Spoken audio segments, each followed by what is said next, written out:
برادران ملت اسلامی، السلام علیکم ورحمۃ اللہ وبرکاتہ۔ الحمدللہ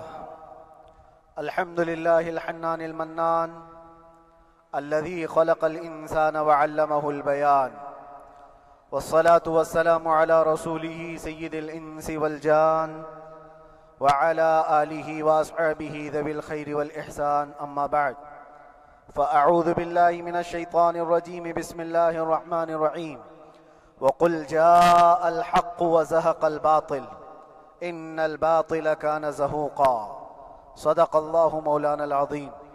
بارگاہ رسالت مآب صلی اللہ علیہ وسلم میں درود پاک کا ہدیہ پیش کریں۔ اللہم صلی علی سیدنا و مولانا محمد معدن الجود والکرم وآلہ واصحابہ الکرام وابنہ الکریم وبارک وسلم صلاة دائمة سرمدا ابدا۔ عزیزان گرامی وقار، میں یہ چاہتا ہوں جہاں پر آ کر ہم رکے تھے وہیں سے ہم پھر آگے بڑھتے ہیں۔ ہم رکے تھے کہاں آ کر؟ کچھ دیر کی خاموشی ہے،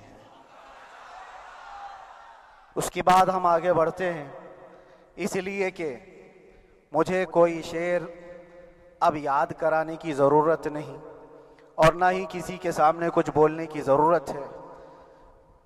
حالات تو ایسے تھے کہ جو نان مسلم تھے وہ بھی ہمیں جیل میں دیکھ کر یہی کہتے تھے کہ آپ ہی نے کہا یہ فلاں بات۔ ہم نے کہا اللہ تبارک و تعالیٰ نے تم کو بھی یاد کرا دیا۔ میرے عزیزو، ستیزہ کار رہا ہے ازل سے تا امروز، شرار بو لہبی سے چراغ مصطفی بھی۔ یہ آج کل کے معاملات نہیں، ابتدا سے حق اور باطل کے معرکے ہوتے رہے، لیکن ایک بات میں آپ سب کو بتانا چاہتا ہوں، مظفر کو مقید نہ سمجھ اے سیاد۔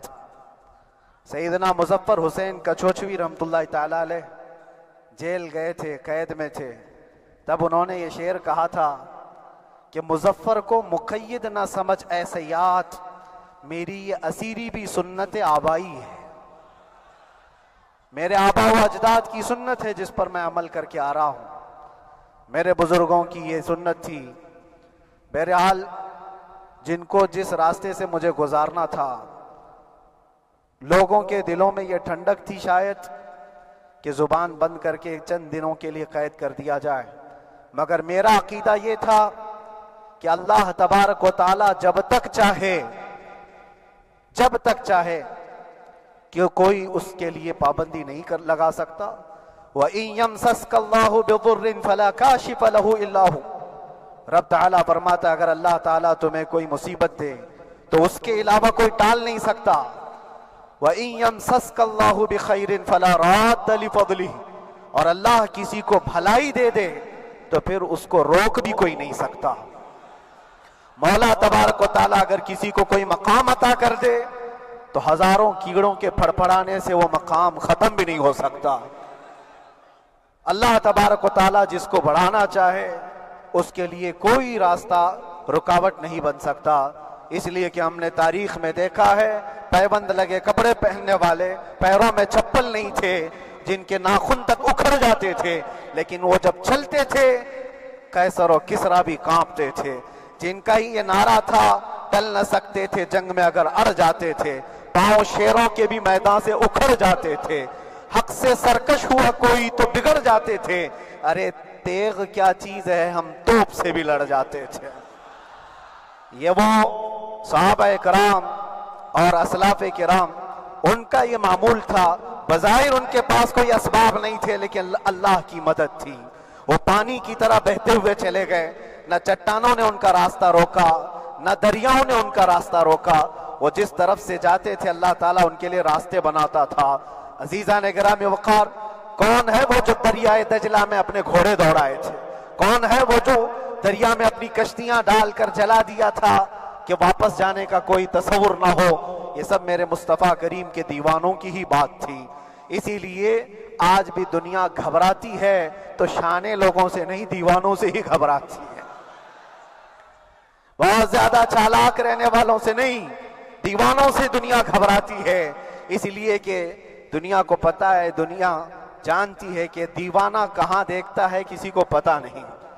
اور یہ اس دیوانے کی بات کر رہا ہوں جس کے لیے اللہ کے حبیب صلی اللہ تعالیٰ علیہ وسلم کی عزت و وقار سب سے اول ہے۔ عزیزان گرامی وقار، آج آپ کے سامنے حاضر آیا، یہ میرے استاد گرامی، مربی، استاذ الاساتذہ، برادر گرامی حضرت العلامہ مفتی زبیر احمد صاحب قبلہ ادام اللہ اقبالہ، جنہوں نے دن رات ایک کر دیے تھے۔ میرے خیال سے 8 مہینے میں جتنے ان کے بال سفید ہوئے اس سے زیادہ نہیں ہوئے ہوں گے، صرف اس لیے نہیں کہ ایک بھائی کے لیے، اس لیے بھی لڑ رہے تھے کہ ایک عالم کے لیے جس سے دین کا بہت سارا حصہ وابستہ ہے۔ ان کی محنتیں رائگاں نہ گئیں۔ بہت سارے میرے احباب و اقربا، خاص طور پر مدن پورہ اور وکرولی سے، جنہوں نے اپنے گھر بار چھوڑ کر میرے لیے دوڑتے بھاگتے رہے، اللہ رب العزت اس بات کا شاہد ہے، ایک ایک دن اندر میں نے سب کے لیے دعائیں کی ہیں، اور ایسا نہیں کہ کوئی دن بھولا جاتا، اور باہر کی ہمیشہ یہ خبریں آتی رہتی ہیں کہ حالات کیسے کے کیسے ہوتے جا رہے ہیں۔ کبھی اگر گھبراہٹ اور بے چینی ہوتی تو میرے عزیزوں صرف ایک ہی بات ہمارے پاس تھی علاج کے لیے، ایک ہی علاج تھا۔ جب بے چینی بڑھ جاتی، اپنوں سے رابطہ نہیں ہو پاتا اور کسی کے خبر نہ پہنچتی، کھانے پینے کی تکلیفیں، رہنے سہنے کی مصیبتیں جب سر پر آتی تو ایک ہی علاج تھا، ان کے نثار کوئی کیسے ہی رنج میں ہو، ان کے نثار کوئی کیسے ہی رنج میں ہو، جب یاد آ گئے ہیں سب غم بھلا دیے ہیں، جب یاد آ گئے ہیں سب غم بھلا دیے ہیں۔ اس رسول محترم صلی اللہ تعالیٰ علیہ وسلم کا احسان عظیم ہے۔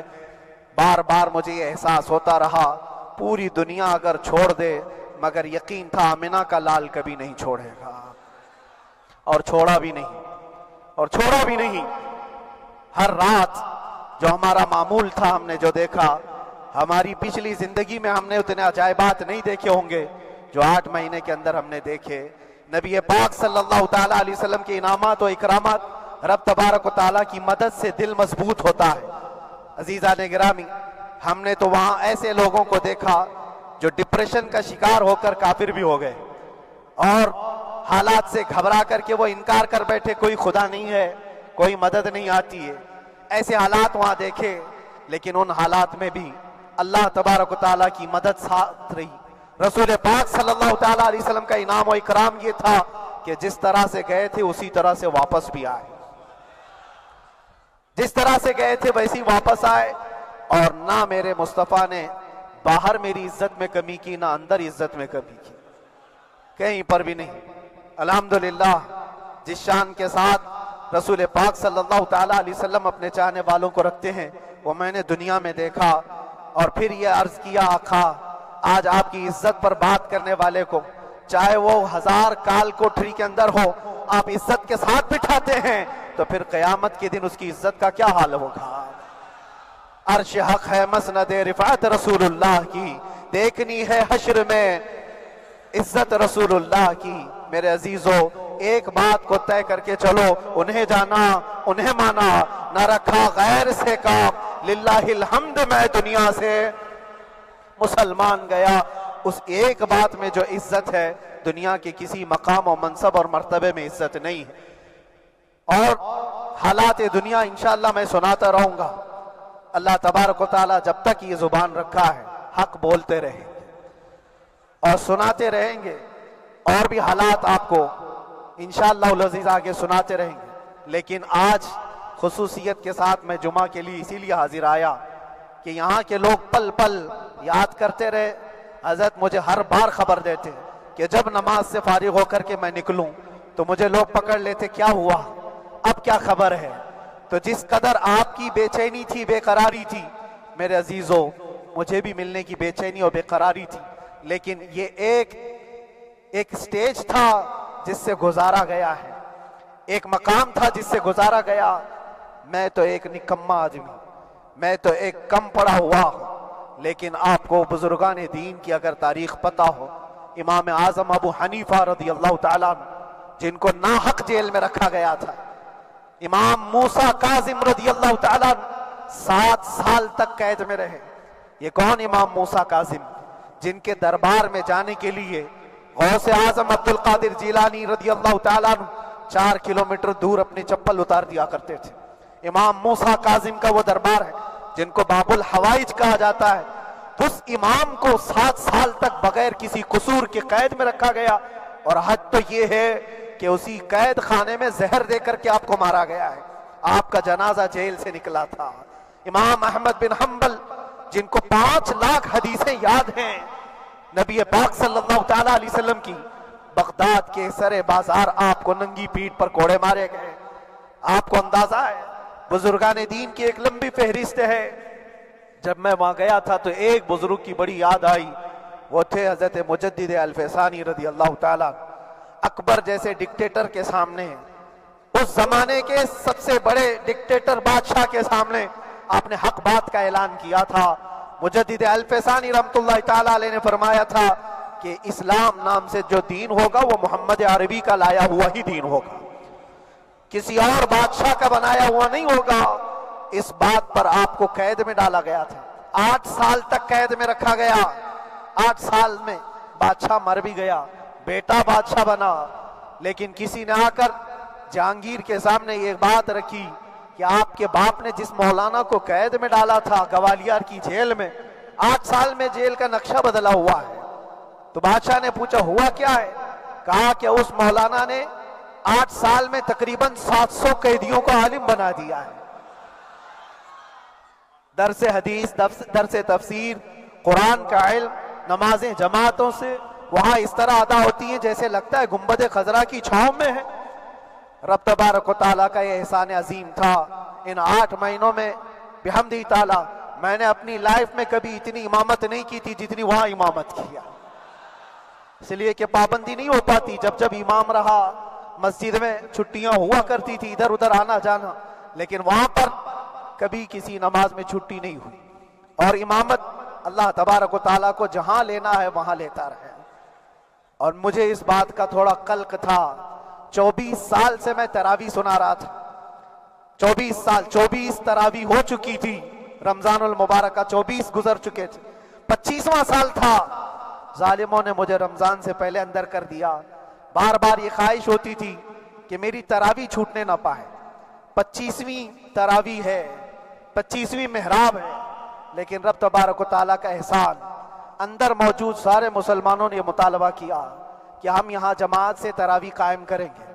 اور اب تک لوگ الم تری کیف والی تراویح کبھی کبھار پڑھ لیا کرتے ہیں، لیکن سارے لوگوں نے مل کر کے یہ اتفاقاً کہا کہ ہم پورا قرآن آپ سے سننا چاہتے ہیں۔ کیسے کیسے قیدی تھے، کیسے کیسے کرائم والے تھے۔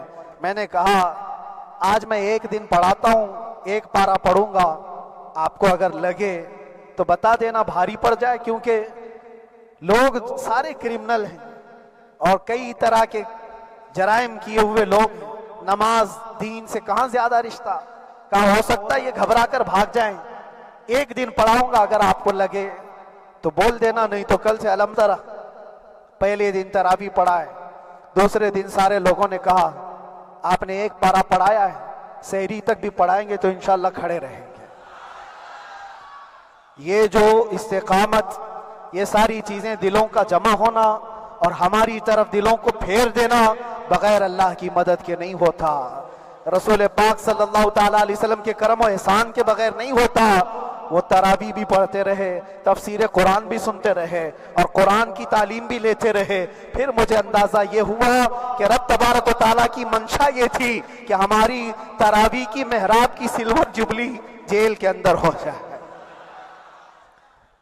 مجھے اس بات کا کوئی قلق نہیں رہا کہ میری کوئی چیز چھوٹ گئی ہے۔ ہاں، عید، بقرعید، محرم، یہ تمام چیزیں لوگوں کی یاد تو رہتی، رشتہ دار، احبا، اقربا کی یاد، لیکن اللہ کی مرضی، میرا رب تبارک و تعالیٰ جو پسند کرے اس میں ہم راضی ہیں۔ اگر مولا یہ چاہتا ہے کہ میں تنہا پڑھوں تو اس کی رضا میں ہم راضی ہیں، اگر وہ چاہتا ہے کہ مجمع ہزاروں میں ہم نماز ادا کریں تو اس کی مرضی پر ہم قائم ہیں۔ عزیزان گرامی وقار، صبر اور سکون کے ساتھ جو حالات گزرے اس میں سب سے بڑا کردار آپ سب کی دعاؤں کا ہے، سب کی دعاؤں کا۔ مشائخ، سارے پیران اعظام، تمام سلاسل کے اور ہر مسجد کے امام اپنے محراب اور منبر سے جو دعا کرتے رہے، یہ سارا ذخیرہ میرے لیے اتنا بڑا ہے جس کو میں بیان نہیں کر سکتا۔ ہر ایک کی جانب سے دعائیں، عورتوں بچوں کی طرف سے منتیں، روزے، نہ جانے کیا کیا کر لیا۔ پھر مجھے اندازہ ہوا کہ صرف اپنے آرام، اپنے راحت کے لیے پھڑپھڑانے سے کچھ نہیں ہوگا۔ رب تبارک و تعالیٰ یہ چاہتا ہے کہ پوری امت مل کر کے اس فقیر کے لیے دعا کرے، اور اللہ تعالیٰ کو جب تک منظور تھا تمہاری دعائیں ہوتی رہی۔ بعض لوگوں کو یہ خیال بھی آیا، کچھ میرے احبا اقربا رشتہ داروں نے بھی کہا اتنی ساری دعائیں ہوئی، اتنی ساری دعائیں ہوئی، قبول کیوں نہیں ہوتی؟ ایک بات یاد رکھو، پوری دنیا مل کر کھڑے ہو کر دعا کرے، اللہ کی قدرت پر کوئی کام کرنا واجب نہیں ہے، اللہ پر کوئی چیز واجب نہیں ہے۔ اگر وہ اپنے فضل سے عطا کر دے تو اس کا احسان ہے، اس کا احسان ہے۔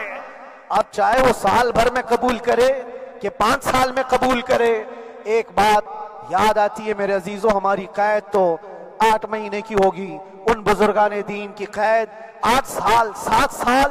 امام محمد بن حسن عسکری 20 سال تک قید میں رہے، 20 سال تک اندر سلاخوں کے پیچھے بند رکھا گیا۔ یہ اہل بیت اطہار ہیں، ائمہ اعظام ہیں، ان کی تکلیفیں دیکھ کر پھر ہماری تکلیف چھوٹی لگتی، اور پھر نبی پاک صلی اللہ تعالیٰ علیہ وسلم کی یاد آتی۔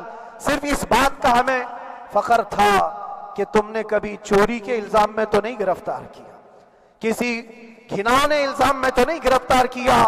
ہاں اگر کسی بات پر گرفتار کیا ہے تو ان سے پوچھو تو اب یہ بولنے میں بھی شرم کرتے ہیں، مولانا کو کیوں گرفتار کیا ہے، مولانا کو کیوں اندر رکھا ہے؟ شرم آتی ہے بولنے میں، کیونکہ انہوں نے کچھ ایسا بولا تھا جس کو بولنے میں شرم آتی۔ کیا بولا تھا میرے عزیزوں؟ یہ ایک الگ کہانی ہے، ابھی میں اس پر کچھ گفتگو نہیں کرتا، اس لیے کہ ہر ایک کو یاد ہو چکی ہے، ہر ایک کو یاد ہے۔ میں اس کہانی کی طرف نہیں جاتا، لیکن اتنا مجھے آج اس ملک میں رہتے ہوئے احساس ہے کہ ابھی بھی انصاف ختم نہیں ہوا ہے۔ انصاف پوری طرح ختم ہو جائے تو اللہ کا عذاب آ جائے گا، اللہ کا عذاب آ جائے گا۔ چند لوگ ناانصافی کر سکتے ہیں، لیکن پوری کی پورے روئے زمین پر رہنے والے انسان ناانصافی کرے، ایسا نہیں ہوتا۔ ہمارے حق میں سپریم کی طرف سے جو انصاف آیا ہے، ہمارے دل میں اس قدر جگہ ہے آج، اور اس قدر احساس ہے کہ ہمیں یہ اندازہ آج بھی ہوتا ہے کہ چاہے کچھ بھی ہو جائے لیکن انصاف پوری طرح سے مر نہیں سکتا، انصاف پوری طرح سے مر نہیں سکتا۔ یہ ہمارا ملک عزیز ہندوستان کسی خاص آدمی کے ٹھیکیداری میں نہیں ہے، سبھی کا خون شامل ہے یہاں کی مٹی میں، کسی کے باپ کا ہندوستان تھوڑی ہے، ہمارا بھی ہے، آپ کا بھی ہے، سب کا بھی ہے۔ اور میرے عزیزو پتہ نہیں، یہ بھی شاید راحت اندوری صاحب کا شعر ہے، اور اس سے پہلے بھی کچھ بولا تھا، وہ بھی ان کا ہی تھا، تو ڈینجر ہی ہوا کرتا ہے۔ اللہ تبارک و تعالیٰ آپ سب پر فضل فرمائے، کرم فرمائے۔ جو چیز خاص طور پر بولنی ہے وہ یہ ہے، ان حالات سے آج جو گھبرائے ہوئے ہیں یہ وہ لوگ ہیں جو عیش پرست ہیں۔ میں کسی کو خاص ٹارگٹ کر کے نہیں کہنا چاہتا، لیکن بہت سارے وہ لوگ جو اثر و رسوخ رکھتے ہیں لیکن وہ آگے آنا نہیں چاہتے۔ دین اسلام پر حملے ہوں، حضور پاک کی عزت پر حملہ ہو، کسی کو بولنا نہیں ہے، کیونکہ پتہ ہے دیکھو اس مولانا کو کس طرح کیے، اسی طرح دوسروں کو بھی کر دیا جائے۔ جو کمفرٹ زون میں بیٹھنے کے عادی ہو گئے وہ اپنا ایریا چھوڑ کر ہٹنا نہیں چاہتے۔ اگر میں کچھ کہوں گا حضور پاک صلی اللہ تعالیٰ علیہ وسلم کی ناموس کے لیے تو میرا عیش خطرے میں آ جائے گا۔ اکثر کی یہی سوچ ہے، میرا تو اپنا دھندا ہے، میرا بزنس ہے، میرے بیوی بچے ہیں، ہو سکتا ہے یہ مولانا کو کسی چیز کی فکر نہیں ہوگی۔ آپ کو میں بتاؤں، آپ کو اندازہ نہیں ہمارے دل میں ہمارے بچوں کی کتنی محبت ہے۔ میرے بھی چھوٹے سے بچے ہیں، جب وہ جیل کی سلاخوں کے سامنے آ کر آنسو بہاتے تھے تو دل پر چھریاں چلتی تھی. وہ بچے جو ہمیشہ ہمارے سینے پر سوتے رہے, آج میں ان کو چھو بھی نہیں سکتا. جب وہ سلاخوں کے پیچھے کھڑے ہو کر دور سے رو کر کے چلے جاتے 15 منٹ, تو کیا ہمارے دل میں بچوں کی محبت نہیں؟ کیا ہمارے گھر بار نہیں, ہماری بہنیں, ہمارے بھائی, ہماری ماں نہیں ہیں؟ کتنے تو دن ایسے ہوئے کہ میری ماں کو دورے پڑتے رہے یاد کے لیے.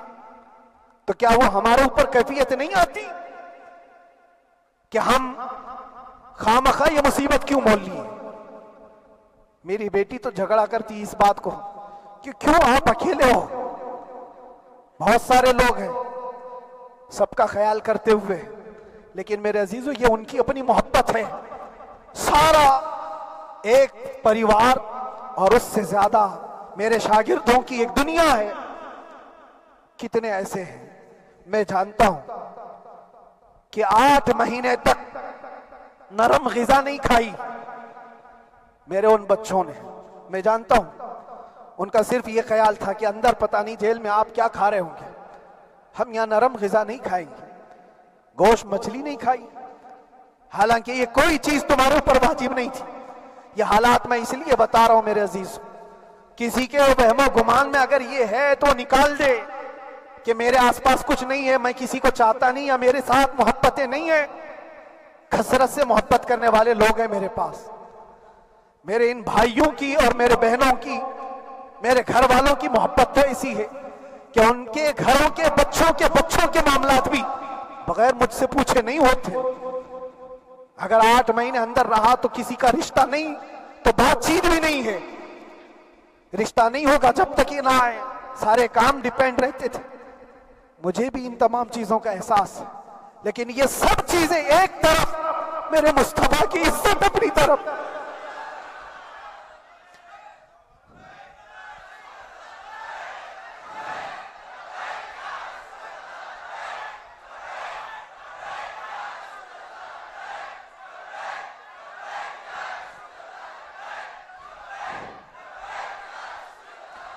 میرے عزیزوں, ہر ایک کے آنسوں کے قطرے میں نے دیکھے, بھائیوں کے, بہنوں کے, میرے پاس ملنے کے لیے میرے جو شاگرد آتے ان کے. یہ اکثر جب جیل کی دیوار پر آ کر کھڑے ہوتے, ان کی آنکھیں لال, یہ آنسو بہاتے 15 منٹ ملاقات کر کے چلے جاتے. آپ کو کیا اندازہ ہے اندر کے حالات ایک دن 1 سال کے برابر لگنے لگتا ہے. گھٹتے رہتے, لیکن ایک بات کا احساس بار بار ہوتا کہ یہ ساری محبتیں ایک طرف ہے, لیکن ہم جس کے لیے کھڑے ہوئے ہیں اس کی محبت میں کوئی سمجھوتا نہیں, اس کی محبت میں کوئی سمجھوتا نہیں. ایمان اسی کا نام ہے, لا یؤمن احدکم حتی اکون احب الیہ من والدہ وولدہ والناس اجمعین. تم میں سے اس وقت تک کوئی پورا مومن نہیں ہو سکتا جب تک کہ اپنی اولاد, اپنے مال دولت, اپنے ماں باپ, سب سے زیادہ اپنے رسول سے محبت نہ کرے. دعا یہی کرتے رہو جب حضور پاک کا معاملہ آئے تو ساری دنیا ایک طرف ہو جائے. میں نے ایک واقعہ پڑھا تھا اندر ہی, حضرت خالد بن ولید رضی اللہ تعالیٰ ایک قلعے پر اچانک حملہ آور ہوئے تھے. وہ قلعے میں موجود جو دشمنان اسلام تھے ان کی پارٹی چل رہی تھی. بڑے بڑے قالین, صوفے بچھے ہوئے, تشتوں میں قیمتی کھانے رکھے ہوئے تھے. خالد بن ولید کے ساتھ جو لشکر ہے, یہ تو وہ غریب صحابہ تھے جو پیون لگے کپڑے پہنتے, ایک کھجور پر پورا دن گزارتے. جب یہ اس قلعے پر حملہ آور ہوئے تو دشمنان اسلام جو تھے وہ مقابلہ کرنے کی ہمت نہ جٹا سکے, بھاگ گئے. سارا مال سب چھوڑ کر بھاگ گئے, بغیر کسی جنگ کے, بغیر کسی قتل قتال کے پورا قلعہ فتح کیا خالد بن ولید. اب سنو, جو صحابہ تھے وہ مال غنیمت جمع کر رہے تھے, کیونکہ یہ عرب کے لوگ ایسے مہنگے قالین نہیں دیکھے تھے, ایسے مہنگے صوفے, اتنی قیمتی غذائیں انہوں نے دیکھی نہیں تھی. سب جمع کرنے لگے. خالد بن ولید نے کہا, خبردار, ہاتھ مت لگانا, سب ہٹ جاؤ. سب ہٹ گئے. چند صحابہ کو بلایا, یہ سب جمع کرو, اس کو آگ لگا دو. پورا مال غنیمت جو تھا آگ لگا دیا. تو جو صحابہ تھے وہ کہنے لگے, کیا یہ اچھا ہوتا ہے یہ سب میں آپ تقسیم کر دیتے؟ یہ بہت قیمتی چیزیں ہیں، عرب میں ہم لے جاتے تو یہ بہت مہنگی چیزیں ہیں۔ خالد بن ولید نے کیا کہا جانتے ہو؟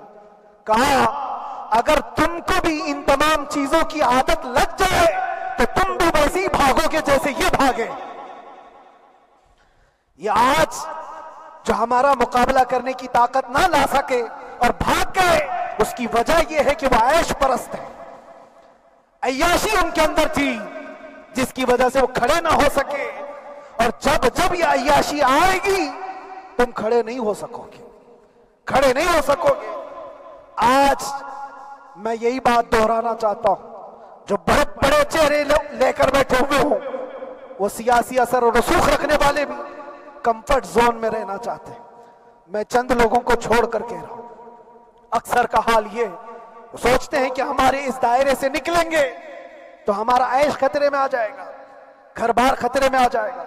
یہ دنیا کی محبت انسان کو بزدل بناتی ہے، بزدل بناتی ہے۔ اس لیے میرے عزیزو، آپ جب کبھی یہ بات آئے، ایک طرف میرا پورا خاندان، ایک طرف میرے عیش کی زندگی اور ایک طرف رسول پاک کی عزت کا معاملہ، تو آپ مجھے بتاؤ آپ کس بات کا فیصلہ لیں گے؟ اسی بات کا فیصلہ لینا ہوگا نبی پاک صلی اللہ تعالی علیہ وسلم کی عزت کی خاطر تمہیں اس بات کا فیصلہ لینا ہوگا۔ اپنا سب کچھ گنبد خضرا کل بھی تھا آپ، میرے نبی سے میرا رشتہ کل بھی تھا آپ، اور بتلا دو گستاخ نبی کو غیرت سنی زندہ ہے، ان پہ مر مٹنے کا جذبہ کل بھی تھا آپ۔ بس یہ جذبہ باقی رہے۔ ہم کسی کو لڑنے کے لیے، مرنے کے لیے، مارنے کے لیے میدانوں میں اتارنے کی بات نہیں کرتے۔ میں اکثر اپنی تقریروں میں کہا کرتا ہوں، یا آپ سے پہلے بھی کیا، اگرچہ میری تقریروں کو ڈائیورٹ کیا جاتا ہے، آج بھی بہت لوگ ہوں گے، بلکہ آج مدن پورہ کا یہ پہلا جمعہ ہے، مجھے اندازہ ہے پورا ہندوستان نہیں باہر بھی سب کی نظریں اس پار ہیں کہ آنے کے بعد یہ کیا بولتا ہے، آنے کے بعد یہ کیا بولتا ہے۔ سب اسی انتظار میں ہیں۔ میں سب کو ایک ہی میسج دوں گا، آنے کے بعد وہی بولے گا جو پہلے بولتا تھا۔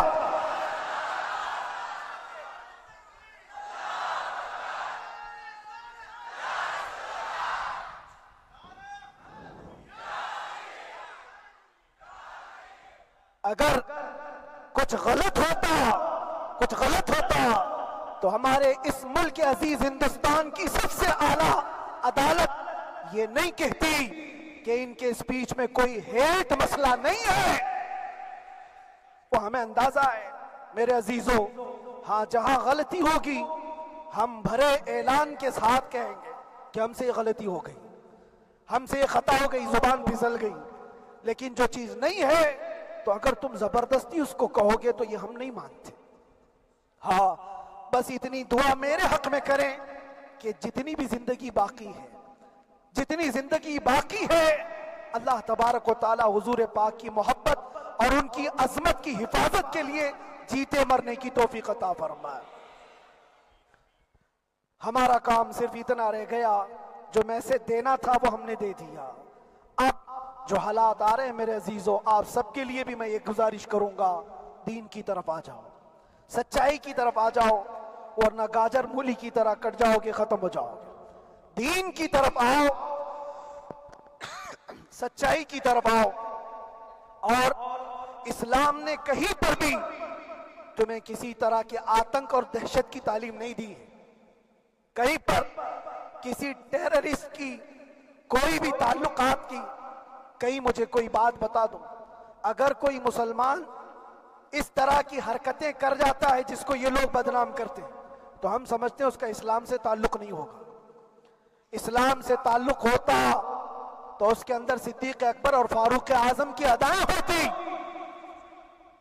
آج آپ کو وہ معاشرہ زندہ کرنے کی ضرورت ہے۔ میں نوجوانوں سے کہوں گا، بہت دن گزار لیے ٹک ٹاک پر مجرے، اور تمہارے اس انٹرنیٹ کی دنیا پر جس طرح تم نے آوارگی کر لی ہے، اب وقت کم بچا ہے۔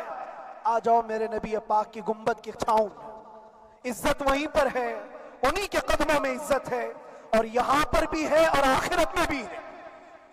آخرت میں بھی ہے۔ بس اس عزت کے لیے آپ سب سے میں گزارش یہ کروں گا، سچائی کی طرف واپس آ جاؤ، سچائی کی طرف واپس آ جاؤ۔